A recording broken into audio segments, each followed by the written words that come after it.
आप ध्यान रखें, जब कोई झूठ कहता है तो क्रोध नहीं आता, जब कोई सच कहता है तो क्रोध आता है। अगर आप चोर नहीं हैं और कोई कहता है आप चोर हैं तो आप हंस सकते हैं। क्रोध करने का कोई कारण नहीं है।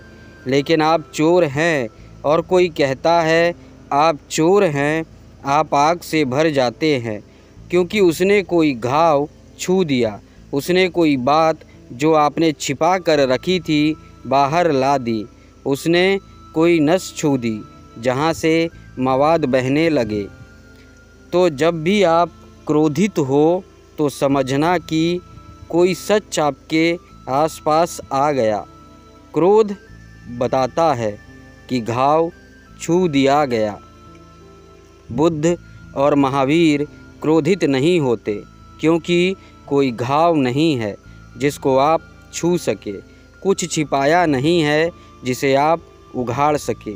सब उघड़ा हुआ है।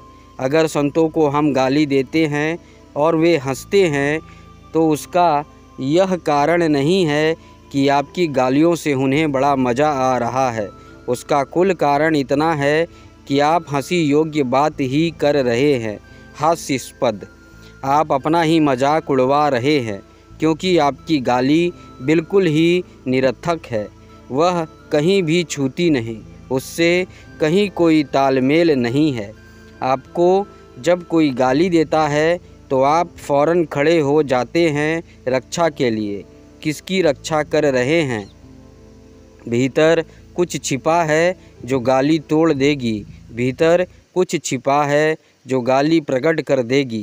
भीतर कुछ छिपा है जो गाली आपको भी जागरूक कर देगी। पिता नाराज़ हो गए क्योंकि बेटे ने दिखता है कि ठीक घाव छू दिया, ठीक स्थान पर उसने हाथ रख दिया। सोचा बेटा ने, नचिकेता ने कि पिता को सावधान करूं, लेकिन बड़ा मुश्किल है। बेटा जब भी पिता को सावधान करे, पिता को बुरा लगेगा, क्योंकि वह पिता मान ही नहीं सकता कि तुम और मुझसे ज़्यादा समझदार, यह असंभव है। जीसस के पिता नहीं मान सकते थे कि जीसस समझदार है।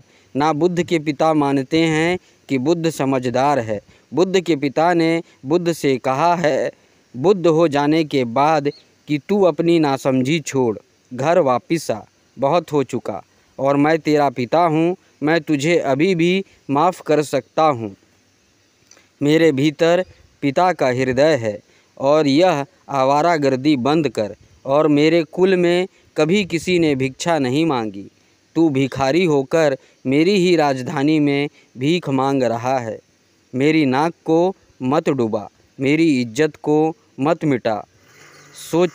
सोचे बुद्ध का पिता कोई गैर पढ़ा लिखा आदमी नहीं था, सम्राट था, सुशिक्षित था, संस्कृत था, शास्त्र पढ़े थे, ज्ञानियों के वचन सुने थे, घर में महापंडित आते थे, विद्वत समूह था आसपास। लेकिन बुद्ध को पहचानना मुश्किल है। बाप का जो अहंकार है वह यह नहीं मान सकता कि मुझसे पहले और मेरा बेटा ज्ञान को उपलब्ध हो गया। बुद्ध ने कहा विनम्रता से कि आप ठीक कहते हैं कि आपके कुल में किसी ने भीख नहीं मांगी, लेकिन जहाँ तक मैं जानता हूँ मैं पुराना भिखारी हूँ। मैं पहले भी भीख मांग चुका हूँ।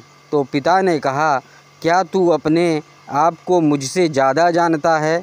मेरा खून तेरे खून में बह रहा है और मेरी हड्डियाँ तेरी हड्डियों में है। मैंने तुझे पैदा किया, मैं तुझे भली भांति जानता हूँ। बुद्ध ने कहा आप थोड़ी सी भूल कर रहे हैं। मैं आपसे पैदा हुआ, आपके द्वारा पैदा नहीं हुआ। आप एक मार्ग थे जिससे मैं आया, लेकिन आप मेरे सृष्टा नहीं हैं। स्वभावत जब कोई बेटा किसी बाप से कहे कि आप मेरे सृष्टा नहीं हैं तो पीड़ा होगी, अहंकार को चोट लगेगी। बुद्ध ने कहा कि आप एक चौराहा थे जिससे मैं गुजरा, लेकिन मेरी यात्रा बहुत पुरानी है। मैं पहले भी था, आपसे पैदा होने के पहले भी था। जीसस से किसी ने कहा जीसस एक भीड़ में खड़े हैं और किसी ने कहा कि तुम्हारे माता और पिता तुमसे मिलने आए हैं। तो जीसस ने कहा कि मेरे कौन माता और कौन पिता। बड़ी अजीब बात कही, क्योंकि मैं उनके भी पहले था। अब्राहम पैदा हुआ उसके पहले भी था।